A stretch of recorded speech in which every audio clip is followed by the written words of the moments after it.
Hello.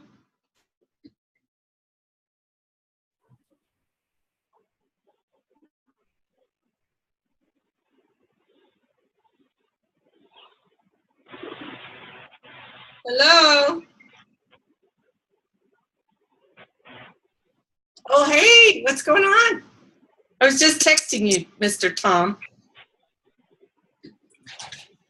Are you muted?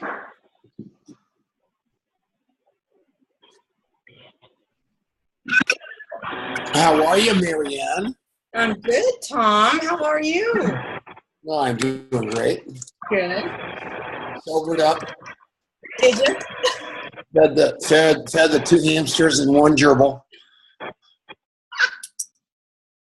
We're recording. We don't start for 5 more minutes. Why are you recording now? Start it in 5 minutes. Turn it back. Oh no, you can't now.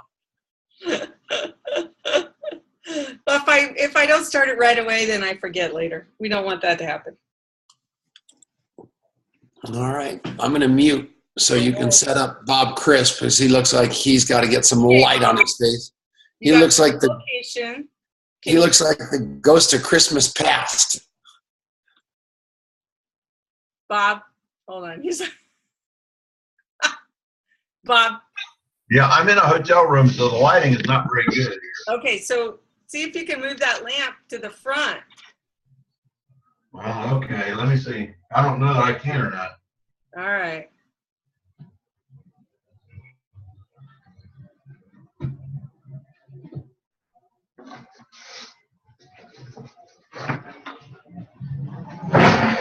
Oh. Whoops. Did we just lose him?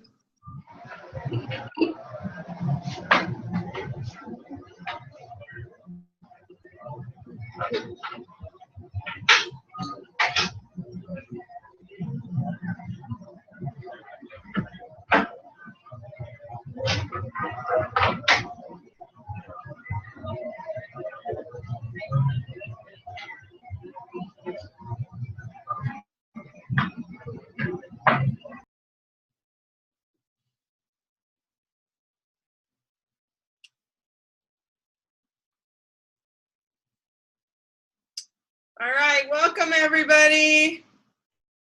We got people coming on here.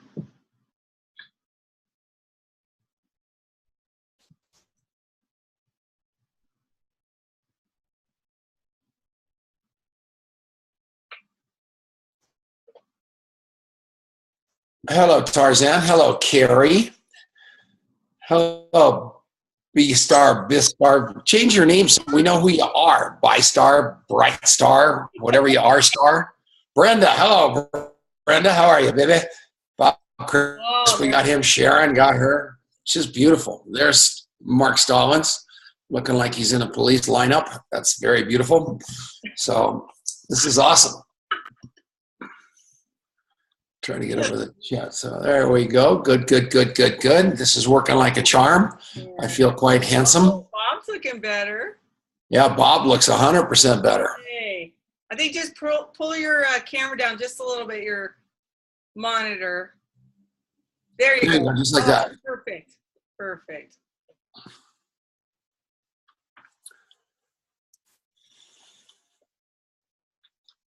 We're getting there. What? We're getting there. Carrie's ear itches. So put my headphones in. There's Jerry Aitken. That's beautiful. Gary Knapp's here. He's looking pretty doggone sharp. This is very cute. Mark Stallings, beautiful man. We got like 19 Sharons and 2 Bobs. That's pretty cool. Hey, everything's great. We'll get going in about 1 minute.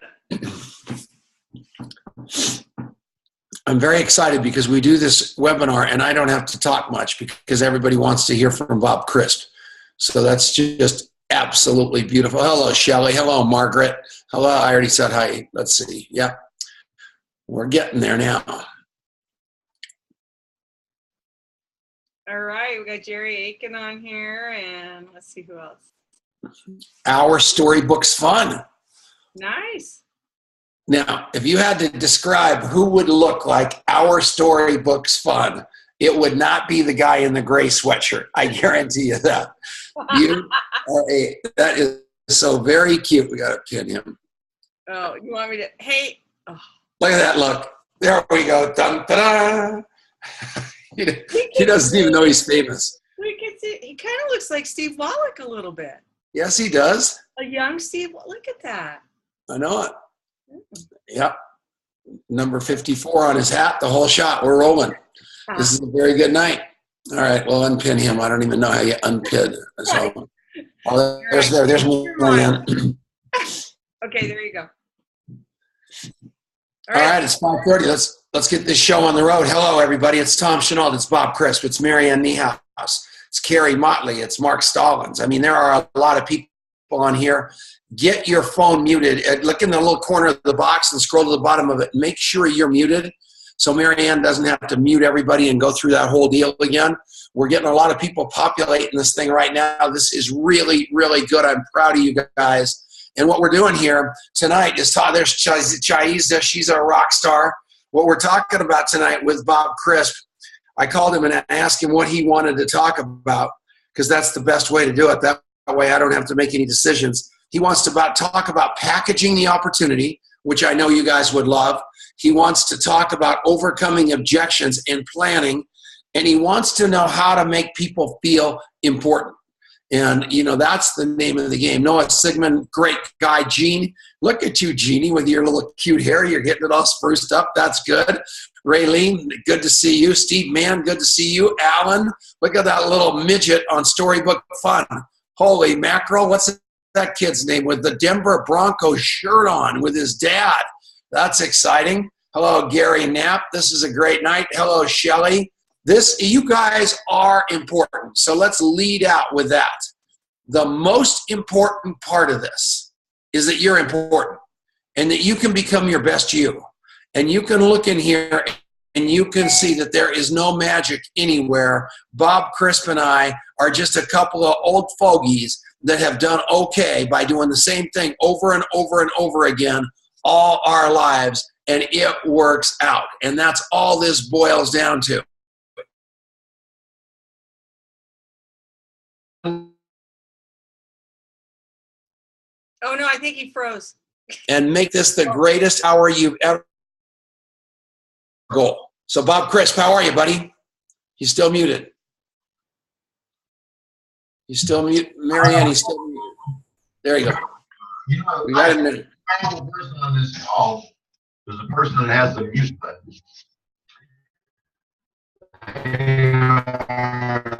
They control everything. You know what I'm saying, Tom? The person with the mute button. Yeah, Marianne's got the power. There you go. There you go. What I want to know is I want to say happy Halloween to everybody. I see you're all dressed up, ready. I want to know if Tom Chenault's going to put on the red dress again. Yep. I'm telling you, you're a fine-looking woman. I don't know if you guys have seen me in my Halloween cheerleader outfit, but when you see me in that cheerleader outfit, you are going to throw up in your mouth. That will be your first instinct. And then you're going to say, man, like, he is an ugly man, number two. And then you are going to say, he doesn't have bad legs. Thank you. Yeah, if you say them, that's right. I'm predicting it. So that's what's going to happen. You heard it here first. That's right. That's right. All right. So take it away, Bob. Chris, let's get these people trained. Let's give them their money's worth. They spent a lot of money to be on this call tonight. Yeah, I know they did. I know they're going to get the 5-cent show tonight. There's a story about the P.T. Barnum Circus, and they had a tent. They had a big tent, and it said, come in to see the biggest bull in the world, 6,000-pound bull.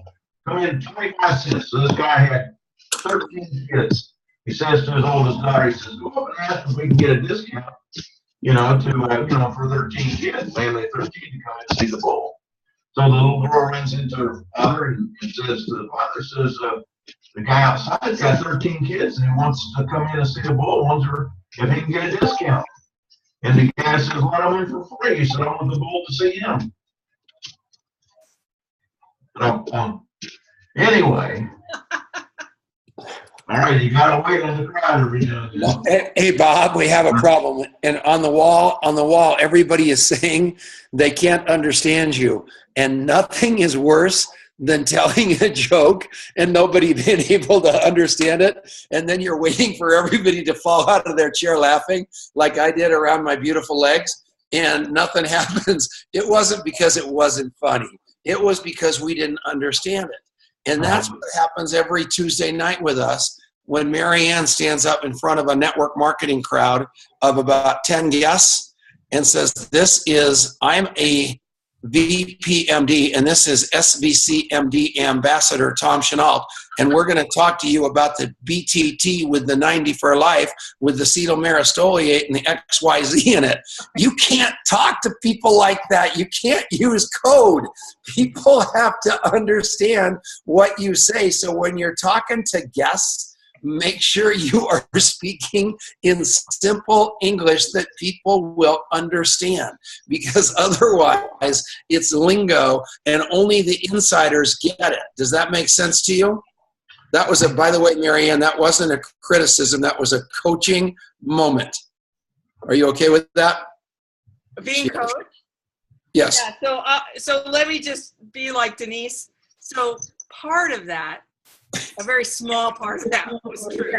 The rest of it was Tom's interpretation. Because I can't even say mixoliate or whatever that word is. But Bob, do you want to try to see if you're coming unmuffled? Yeah, can you hear me better now? No. I'm on my laptop with I'm on the road tonight. Yeah, there's we're a getting and a muffle. you guys have Good. okay. Here's the bad news. Is Mary Ann's going to call Bob on the phone and see if we can fix his sound? Yeah. Hey, and Tom, I don't know if you can hear me, but you keep freezing up. I keep freezing up? Yeah, and then we just see your face. You're just like. That's bizarre. So that's bizarre. All Okay, right, I'm going to call Bob, and I'm going to mute me.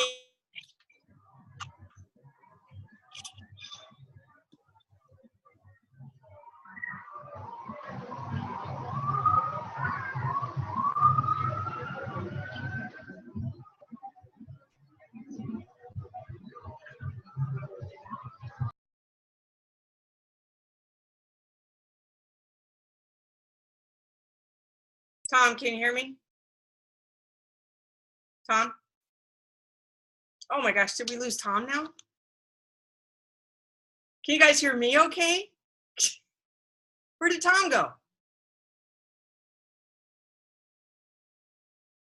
I don't see him. We can hear you just fine. Oh, good. Yeah, we just can't. It's hard to understand Bob really, really bad. Yeah. Yeah, it's very muffled. I'm not sure what's going on. I'll see if I can help him with his microphone. Yes. And he is traveling, so he had a different setup tonight. Okay, Bob, All right. you got to. Oh, but Tom, are you back? Yeah. How do I sound? Am I better? Well, you sound good. Yeah. All right. Tom, you sound beautiful. All right. So look at that little guy. We do not want a 12-year-old peanut gallery. It's Halloween. It's getting close. In fact, I just created a video today. All right. How did the Broncos do? They kicked the crud out of you-know-who. Thank you very much. Yes, they did. All right, here we go.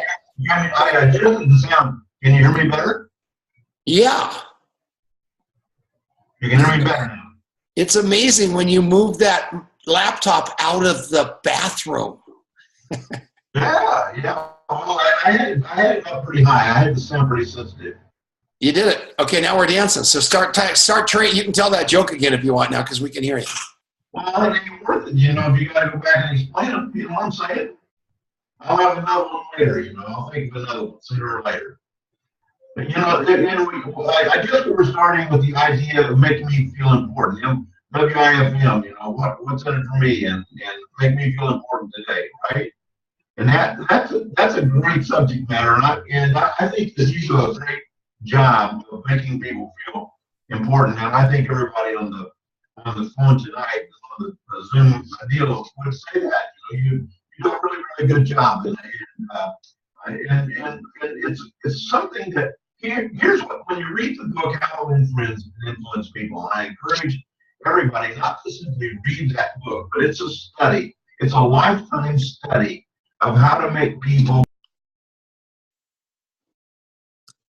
Okay, so Bob, Marianne just gave you the hook because we're only getting every fourth word. So what we're going to do is, I wish I could get Brian Baum on here. Brian Baum left a meeting today with me in total tears. And the reason he left the meeting today in total tears was because he finally got what we do. And basically what happened was, I did a presentation for him with a guy named Tom Poulos. And Tom Poulos is the manager of the, and I'm just going to wing it now until we figure out Bob, manager of the Le Peep restaurant where we go to breakfast every morning. And so we sat down, if it's not Two Dog Diner, we go to this other joint called Le Peep. And so we met over there with the manager who's worked there for 13 years. He's got 2 kids. One of them's a real issue, and the other one is, and the other one's 13 years old. So what we did, and I don't have screen share here, was I did the coffee shop interview on this guy, and you can kind of see this is not a notepad, it's an iPad with a notepad deal on it. So the reason I'm showing you that is so you can kind of look at it and just see what we did there. And basically I got his age, I got how long he's worked at Le Peep, I got that he worked at Perkins before that, I got that he worked at Kirby vacuum cleaners prior to that and sold 24 Kirbys in 1 week, which is a huge amount of Kirby vacuum cleaners by anybody's standards. And then I went all the way through this guy's life and showed him exactly, you can see his name there, I think in red, and then it said he wanted to make $10,000 a month. And I told him it was going to be extremely hard work, like impossibly hard work, and that very few people make it. And I said, the odds stacked against you are like 1,000,000 to 1. But at the same time, at least you have 1,000,001 shot. Every one of you guys, I do not want to minimize how much work this is. I want to maximize that. But inside of that, I also want to let you know that this might be the only business that any one of you can ever do where there is a pot of gold. Are you testing, Bob? These people aren't here to hear me, Marianne, so you got to be working. I'm watching Bob work on it. So I really want him back a lot more than I want to talk. I'm just trying. This is harder than the Navy. It's not harder than the Navy, Mark Stallings. But if you look at this piece of paper, he lost his stepdad to cancer. It broke his heart. He's got a 17-year-old with some issues. His birthday is on Christmas Eve. He's been single for a long time and just having a tough time. His blood pressure's too high. He loves to play basketball, but his knees are shot. And what he wants to do is get himself to a point where he can quit that job and pay that family back for everything that they ever, he knows that they're not responsible for that divorce. And Bob finally got that this is the most important part, because in this interview, I figured out what to sell this guy named Tom. And even though he's got bad knees, even though he's got bad blood pressure, even though he's got a job where he's working way, way too hard, at the end of the day, what this guy wants to buy, he wants to buy a college education for his 13-year-old daughter. He wants to help his son, and he wants to have a great life. He wants to, Marianne, are you muted? Yeah, somebody's got some noise going on. Jerry Aitken's not muted. Maybe he is. Anyway, so what we want to do is make darn sure that everybody, Sharon, you got to mute your phone. So there's like 9 Sharons. So the name of the game is every one of you can do this interview. And when you do the interview with the people, and this is why Baum was crying, because he finally figured out that this, I keep telling you guys to interview 2 people in three-way one with your upline. If I don't go to a restaurant, now I use this snazzy iPad because I'm in love with it, and I don't have to carry a bunch of notepads around. But the fact of the matter is, this thing is absolute magic. This copy shop interview format that's in mastersoфenrollment.com, you can set it up. So this guy wants to make $10,000 a month. So is he worth me stepping in the foxhole with under Brian Baum?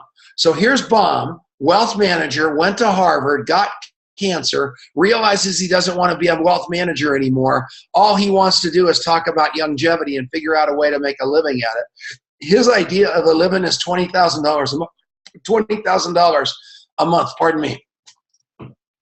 So if Baum is on my top line and he makes $20,000 a month, I'm going to make $20,000 a month off of Baum, just off of his leg, not to mention all the other ones. So you guys can have a bunch of people that have $100 a month dreams on your top line or $10,000 a month dreams on your top line. You're going to have to work with those people every day. You might as well have a $10,000 a month leader on your top line as a $1,000, or develop that person that doesn't have big dreams right now, developing them into having much, much bigger dreams, which turns into bigger goals. So Marianne just said, we've got Bob Chris back. She's giving me the hook. That's why she keeps going like this, keeps going like this, keeps going like this. She's trying to shut me up. I thought she was being a cheerleader going, go Tom, go. But no, she's trying to get Bob talking. So Bob is unmuted. So Bob, kick in, baby. Okay, can you hear me better now? Oh, we love you. All right, good deal. Well, when you go out and spend $18, $19, $20 on a really good computer, you don't know what you're going to get, when you find in the final analysis. That was good, Tom. I was listening to you all the way. It was great. Thank you, Bob. You're a really smart guy, I'm going to get the hang of this business. I swear. I might be your age when I do it, but I'm going to get the hang of this business. And somebody today asked me, why does Bob Crisp get all the talking? Why does he get the microphone? Because he's earned it. Do you understand that? He has made tens of millions of dollars, plus he's my elder. Well, you didn't have to point that out, Tommy. You really didn't. Okay, take it away, baby. Well, let me just say this. I'm surprised about the state of most people's skill set when they get into network marketing. Here's the thing that I try to teach people from the very beginning, and I know you do this as well, Tom. You do it sometimes just by accident, and I'm not that smart. I got to purposely do that. So I look at the people, and I first assume that they don't have the skills to do the business. Now, that's my first assumption. Now, I didn't say I tell them that, and I didn't say that I tell other people that, but I make the assumption for myself that the person I'm talking to, I don't care whether they're Harvard graduate, or got a 5th grade education. I make the assumption that the people I just signed up in the business do not have the skills that I have to build the business. Now, sometimes I'm very pleasantly surprised, and I get a Tom Chenault. I get somebody who's well skilled and knows about how to lay the groundwork for the plan. But I'm surprised, and I heard Tom address this in Florida when we did our first seminar together with a vast audience of 58 people. But Tom got up and did a kind of an impromptu thing about staging the opportunity, and it was excellent. And so most of you who were in Amway or around the Amway crowd know that we taught in Amway what's called the curiosity approach. And the curiosity approach basically says that you don't tell them it's Amway, right? That's the first thing you tell them. And the reason for that is Amway has always had a stigma attached to it.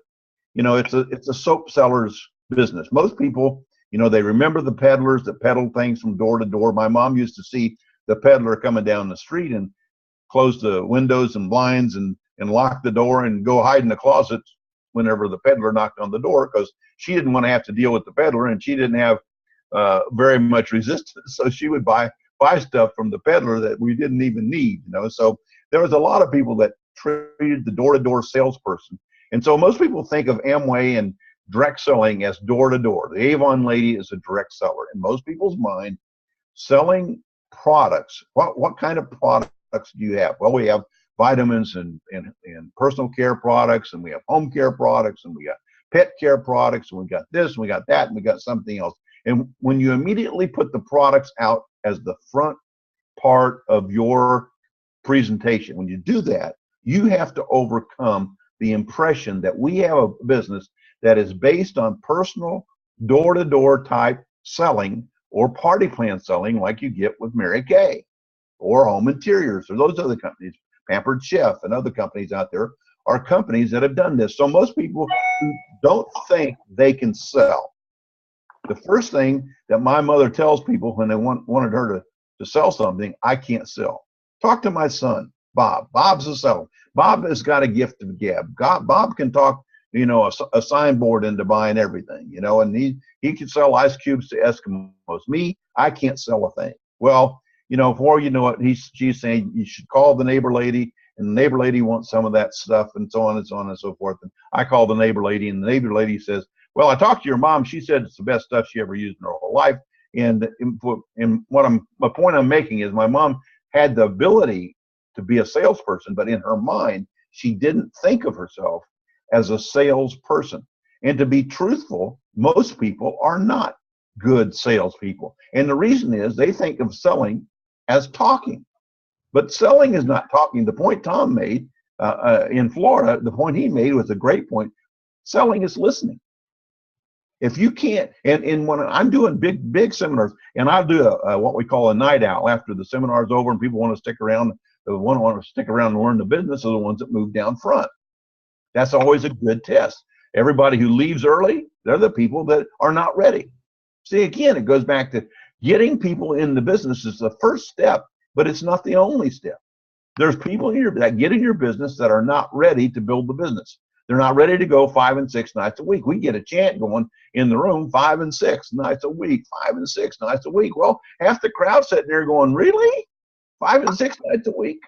I got into a travel company with Lou Brock, the famous baseball player of St. Louis Cardinal, you know, and I bailed him out of a big hole that he was in.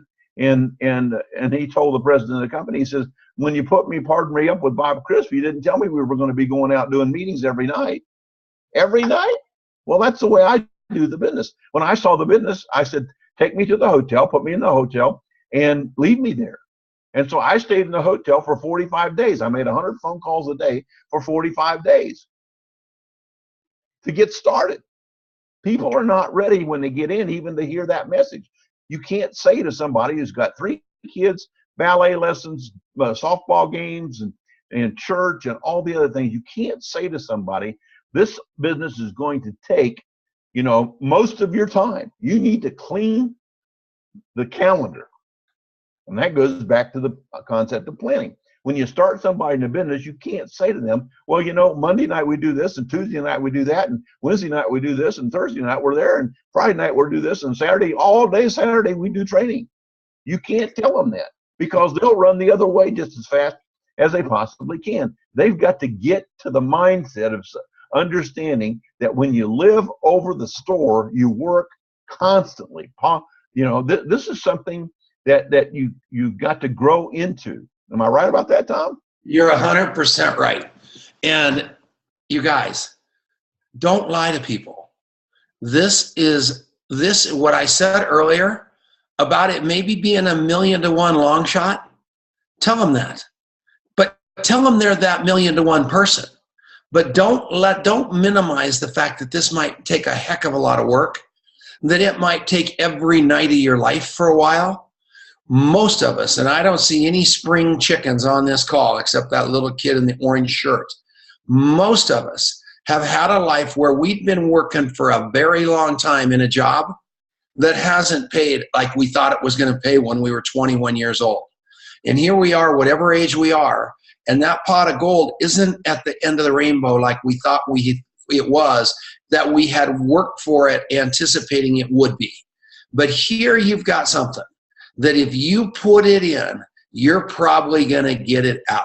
Would you agree with that, Bob?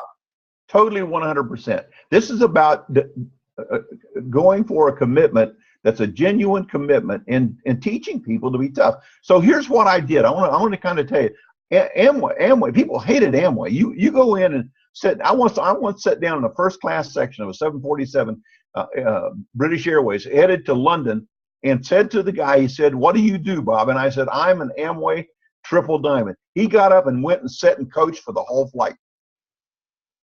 Wow. Serious? I've sat down by people in church who moved when they found out I was an Amway distributor.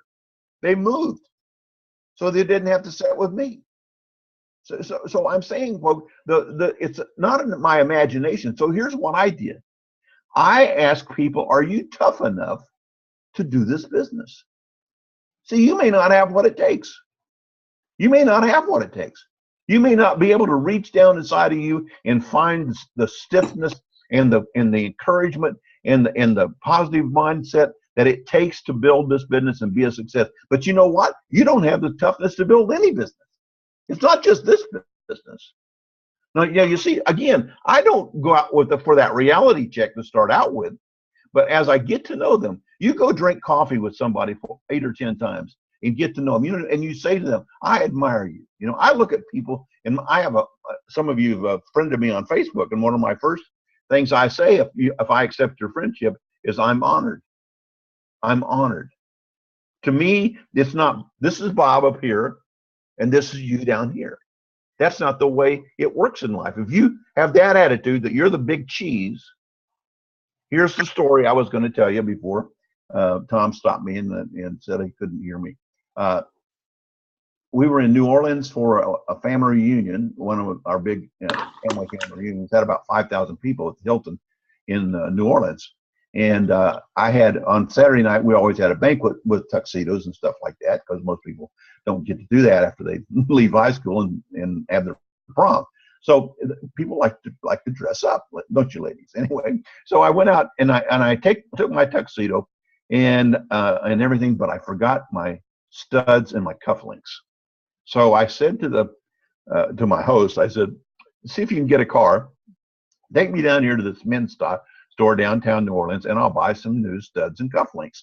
So we went down there, and it was kind of one of those tight things where we finished the afternoon about 4 o'clock. We started again at 6. So I had to hurry to do this.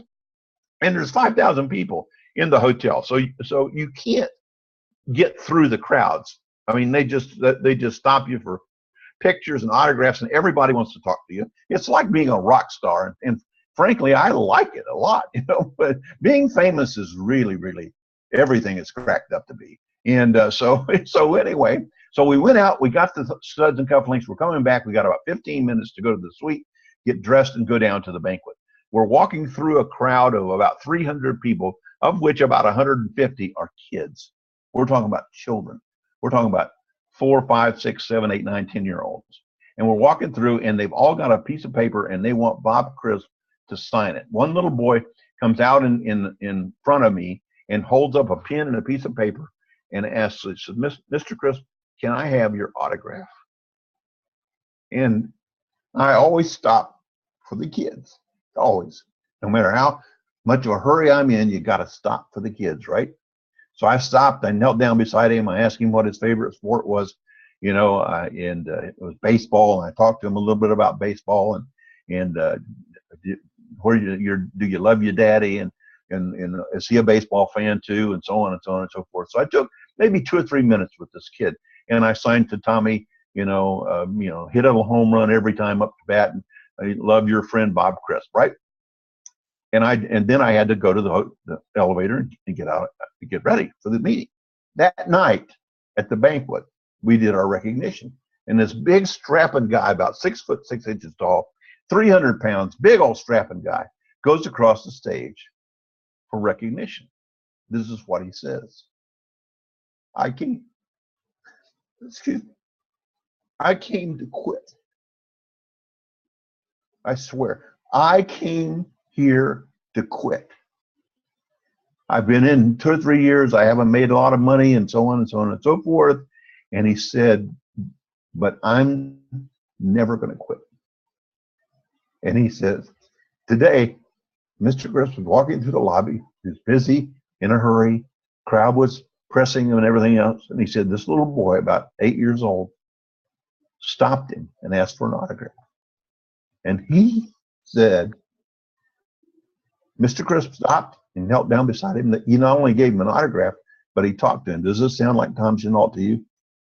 And he gave him an autograph. And he said, he hugged the little boy. And he says, I want you to know that little boy was my little boy. Wow. That was my kid. And I thought to myself, Jesus, Bob, you could have brushed right past that kid. And you were the difference today. You could have made that guy leave town and never find his dream just by ignoring a little kid. And I think to myself, here's what I've said to people. You'll find it in my book, Raising a Giant. If you don't know the color of the carpet in their house, you're not building the business correctly. If you don't know if they've got a dog or a cat for a pet, and probably the name of that dog or cat, you're not building the business correctly. If you don't know how many kids they've got and the kids' names, at least the first names, you're not building the business correctly. If you leave home at night and you don't have a flashlight and a set of instructions to find the house where you're going to the wrong house. I'll tell you a quick funny story on that one. I had this brand new person I was going to go do a meeting for somebody in one of my legs, and I had my whiteboard in one hand and my briefcase in the other hand, and I was dressed to the nines, and I walked up to the house and I knocked on the door and I said, I'm here. And the person behind the door said, you sure are, come on in. So they come in, and I just assumed it was, who I was supposed to be with, So I set them down on the sofa and I got out the whiteboard and I started spinning the circles and telling them everything. And I said, Mr. and Mrs. Matthews, it's so great to be here. And they said, well, we're not the Matthews. Matthews live over on the other street. And so they were on Walnut Avenue and I was supposed to be on Walnut Street, which was 1 block over. But again, it goes back to, see, they just invited me in. And so what I'm saying to you is this: in the process of building a business, you package the business up, because I want to finish what we started on your radio show on Saturday, if that's okay. You package the business up by designing the business presentation in such a way that, as I said, you plow the ground before you plant the seed. You plow the ground before you plant the seed. You've got to have somebody sitting there who's prepared and ready right now to listen. Timing is everything. You've got to have somebody. Now, let me tell you how I start. I got about 8 different opportunity meetings I do. And by that, I mean the guts of the meeting are always the same. The comp plan's always the same. The style in which I do the comp plan is different. The jokes I tell up front are different. The jokes set up the style in which I'm going to do. So I say to people, listen to this. I say to people, a basic business, if you went to a business school and you ask the regent, the chairman of the business school, you ask them, how much money would I have to invest to make $100,000 a year for the rest of my life? How much money would I have to invest? And the business school, the dean of the business school would say something like this: you're probably going to have to invest somewhere between $2 million and $5 million in a business up front to make $100,000 a year from that business.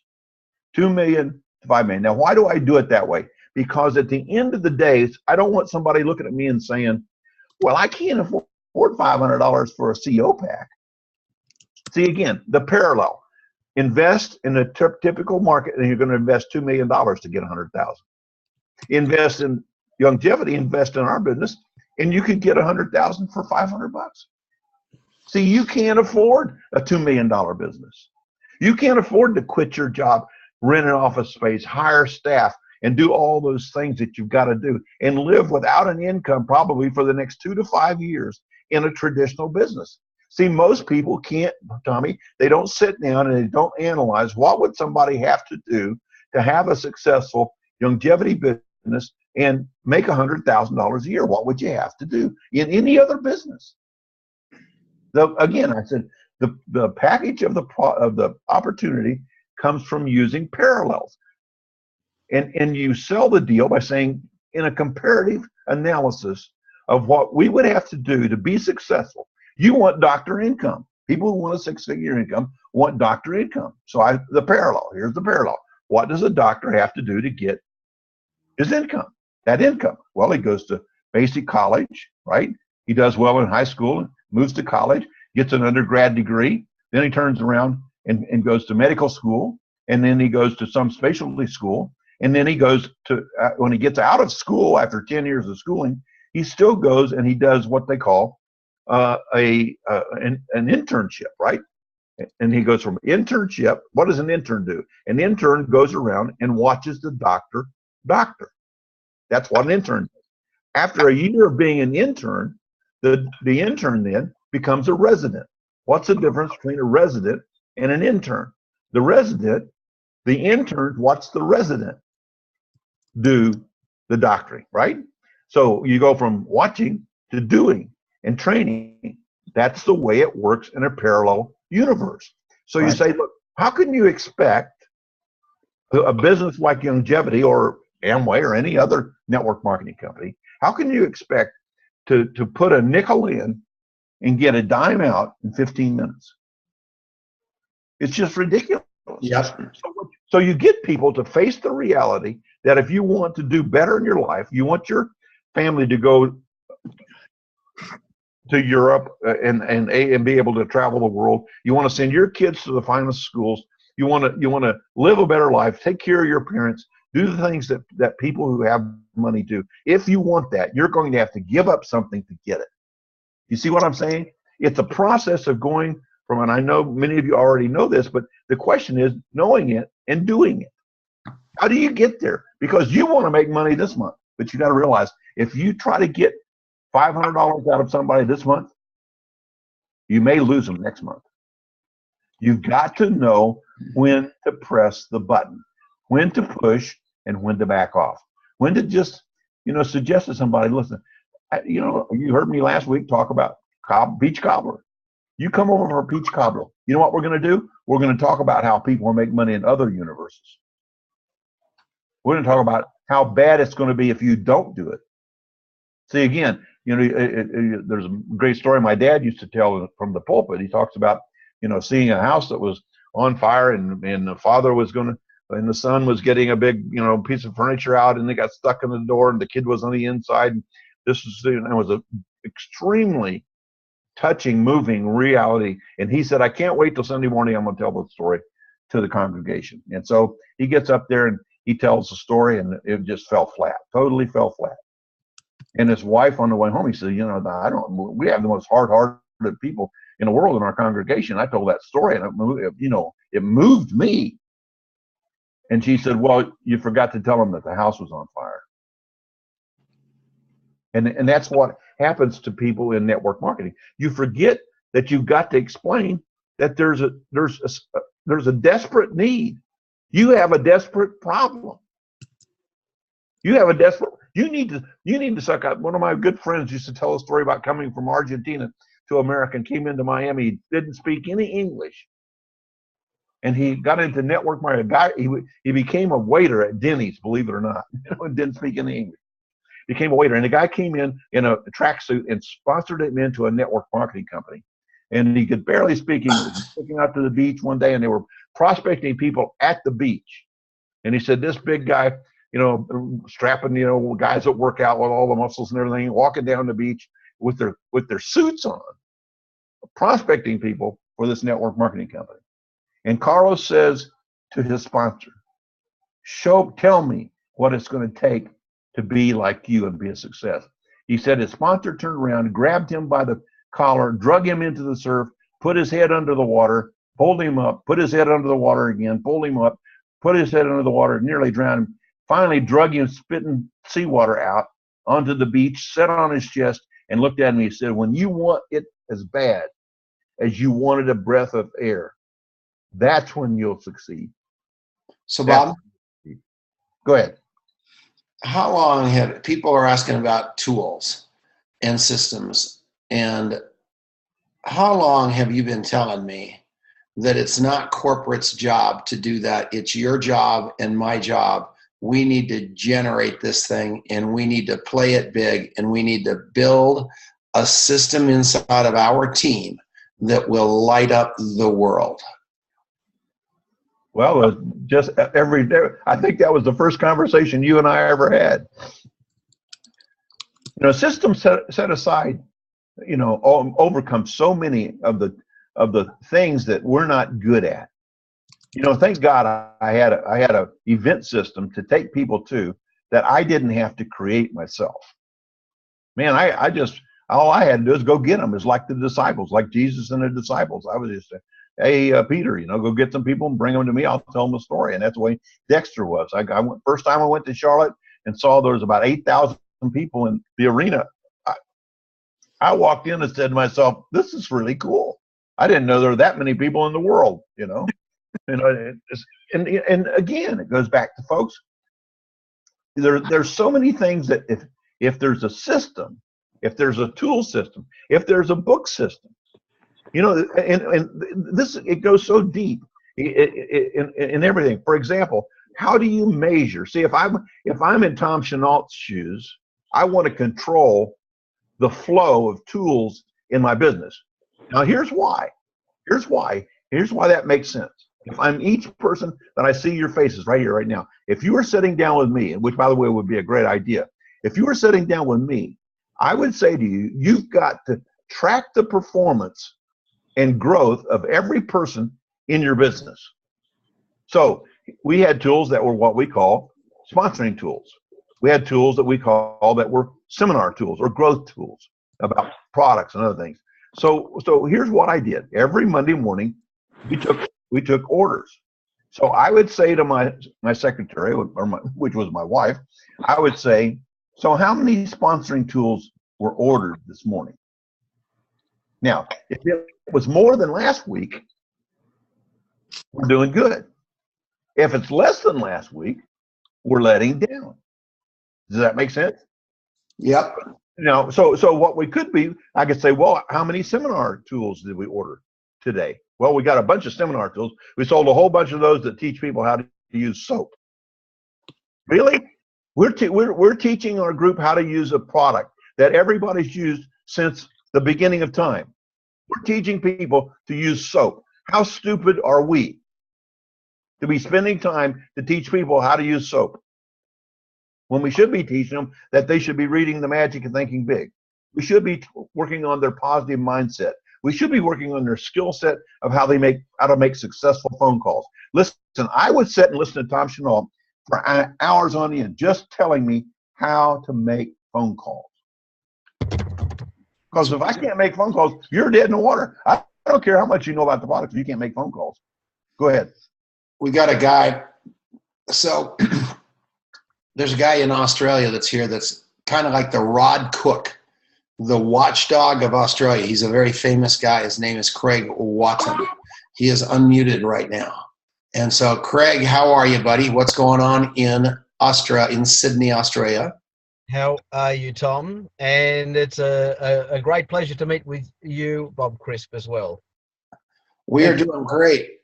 And you and I have had an ongoing conversation over the years that it's corporate's job to build tools and get them out to the field. And inside of that conversation, I've had a mentor called Bob Crisp for many, many years, who on the other side of the coin tells me every day that it's my job. So why don't you ask Bob Crisp the question, and let's get an answer from the master himself. Well, I guess, you know, each of us might have a different view on that. But Bob, you were involved in the Amway business, weren't you? Of course. And prior to Amway really achieving the great success that it did,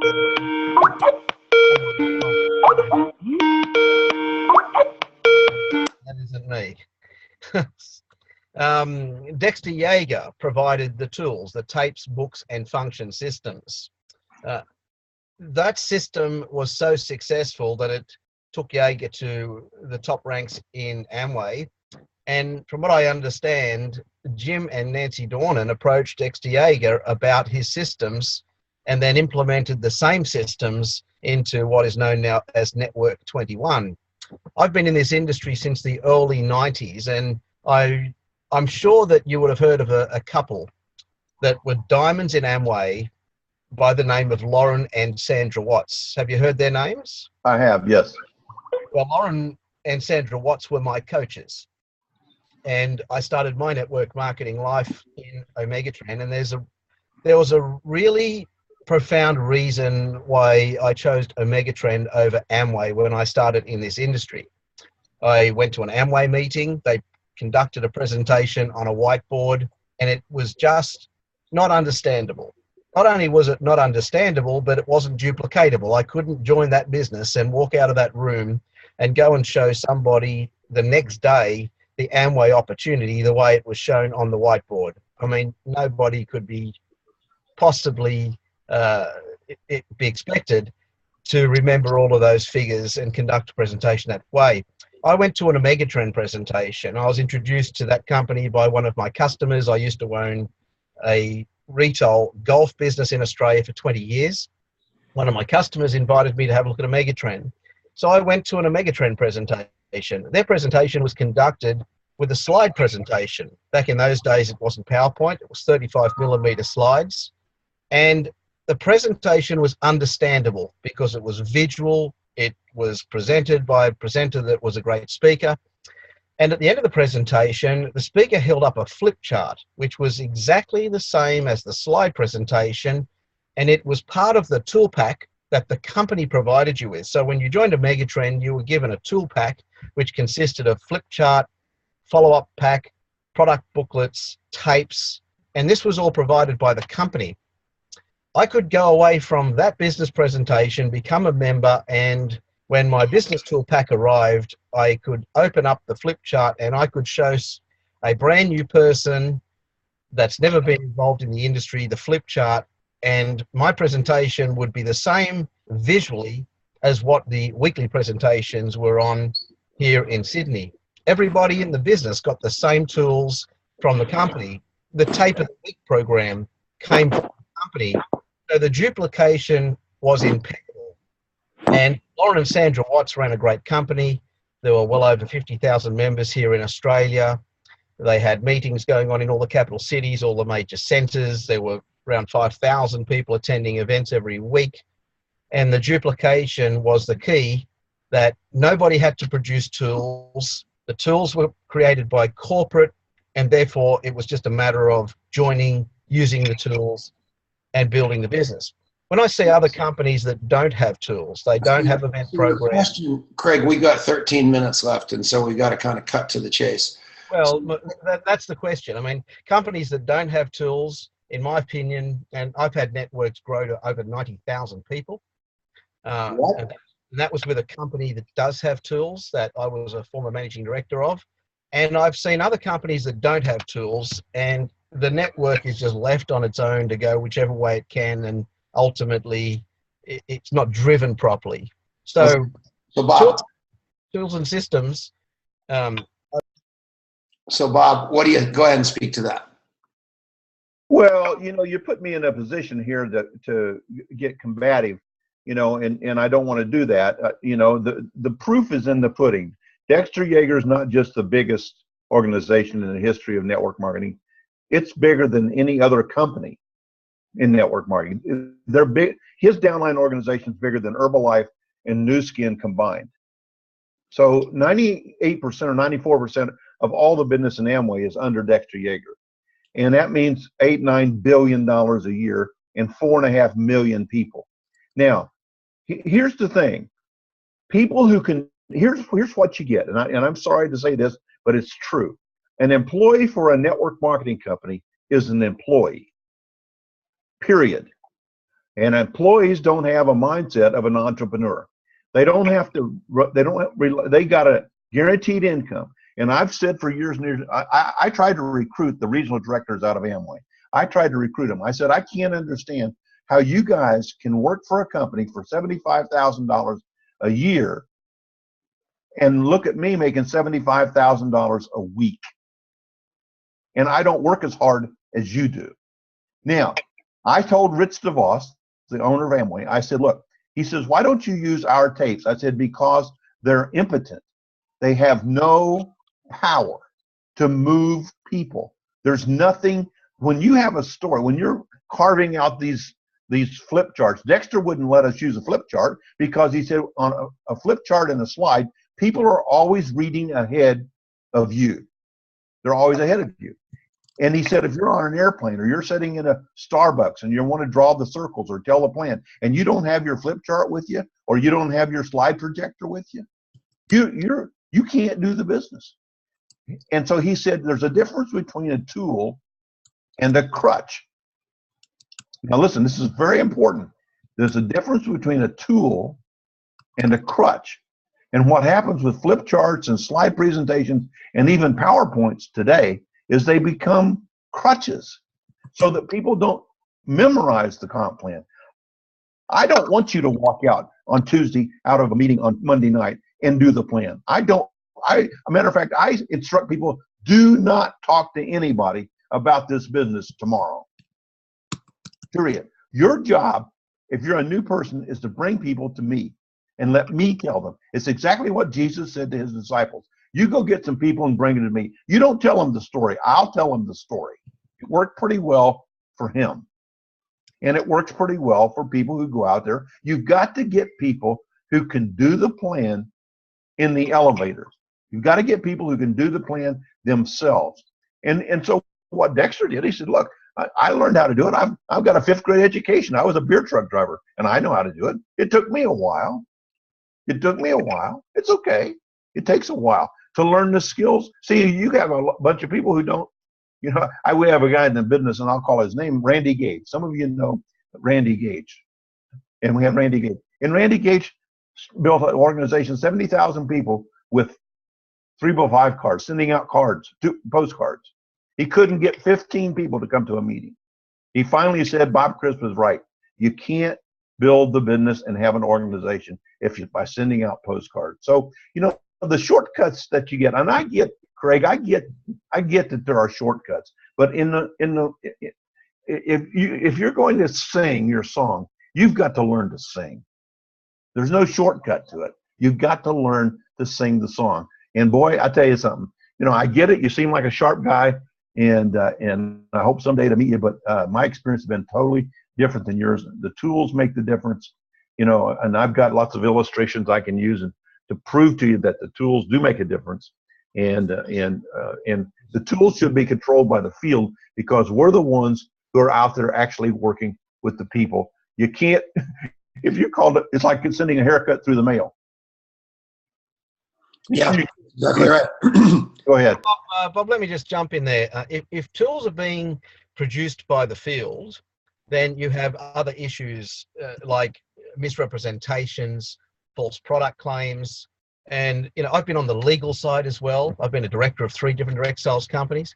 And having the field producing their own tools really opens up the threat of the company being vulnerable. And I've seen a lot of bad tools being made. I've seen people putting out PowerPoints and videos with false and misleading conduct and misrepresentations. And I've seen companies being sued for that. If you're going to, I agree. And every company's got compliance. That's not the issue. And you're right, Craig, 100% right. The policing by corporate has to be that way. And lots of companies, until you make a certain rank, like vice presidential or senior vice chairman, they're not going to let you put out tools because they don't want that. But they draw their own line around people having systems that aren't going anywhere because the person that built the system's never been anywhere. So you are 100% correct. So that's on the legal side. on the legal side. And then on the inside, the coffee shop interview is a classic example. I built that. Lots of companies use it. People are writing books around it right now and taking credit for it. And it's inside of a system, and it's got a life of its own. I rely on Cheryl Morley's got a great system. Luis Ariaza's got a great system. Scott Fardulis has a great system. Tarzan Gamble's using an unbelievably great system right now. I know that for a fact because he said it. And, it's on us to bring what works to our team and show people. And I tell people all the time, I want to hear about your system once you've made vice presidential or presidential. I told Mark Stallings that. Don't bring me something new until you've practiced it on your group and it worked on your group, so then it can work on the group.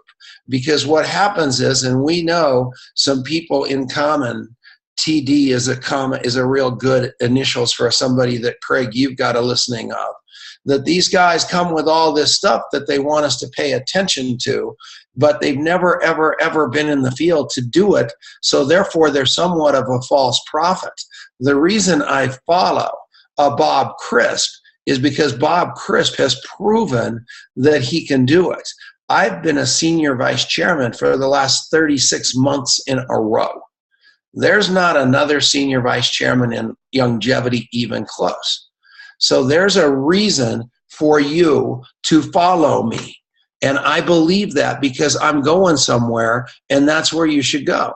So I encourage all of you people that rank up, that have something that's got some serious, serious power to it, to bring it to us. But it's got to be something that's been done in longevity, not something that was, right now I'm in the conversation with somebody from another company, and every day I get emails from her about what that other company did that we should be doing.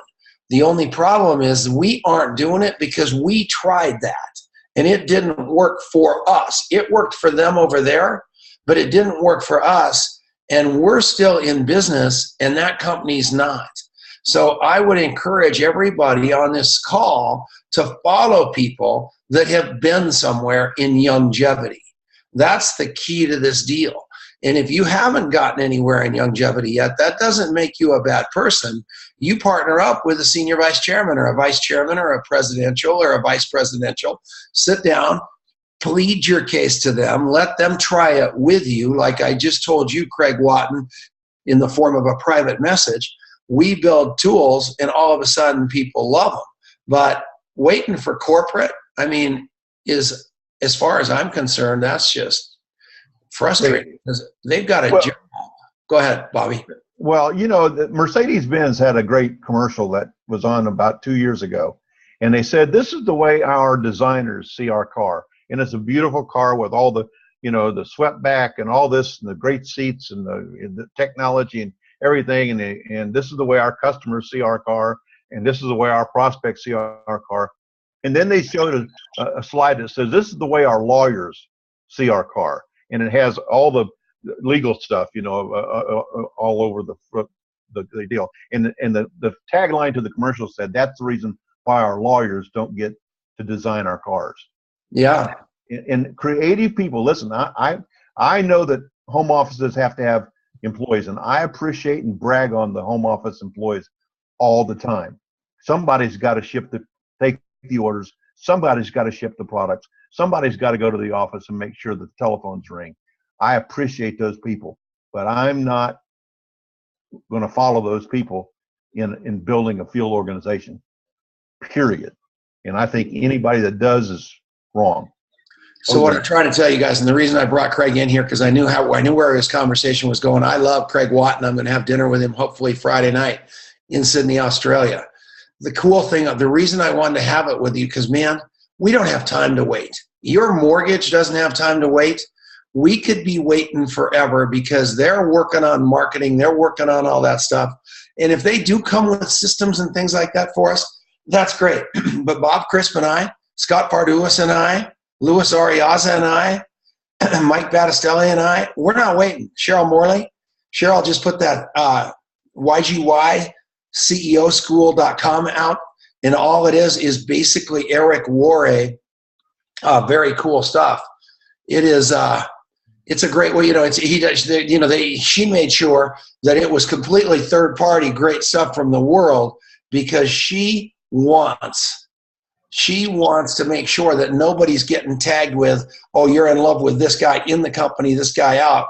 So she's using all the stuff from outside people, and I love that. So we've got to go, and we've got to go change some lives, people to see and lives to change. Thank you, Rebecca, and all of you guys, every one of you. Oh, I want to say, unmute Tarzan for a second. I want to acknowledge him, Marianne, so just get him before we go. Tarzan. Yeah. 14 coffee shop interviews, 4 enrollments in the last 2 weeks. And that's pretty good. But what's really good about that, Tarzan, is the 12 people that aren't enrolled yet. You've got the information, you know their blood type, you're locked to them like this. Yeah. And when the time is right for them, they're going to call you because you cared enough to interview them, right?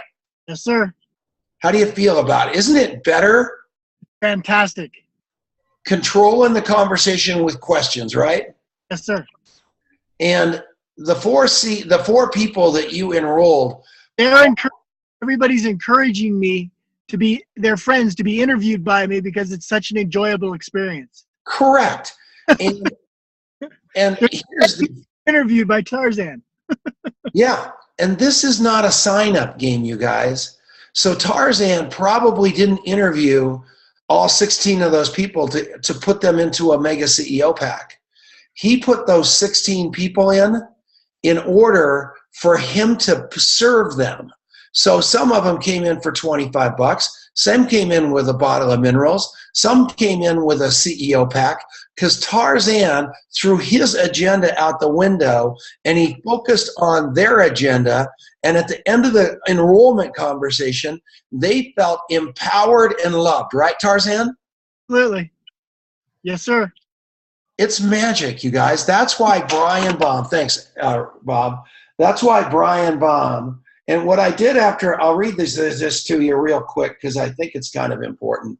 After I got done with that, and here it is. Here's all the interviews, Tom. That's awesome. That's beautiful. And here's that thing I showed you earlier.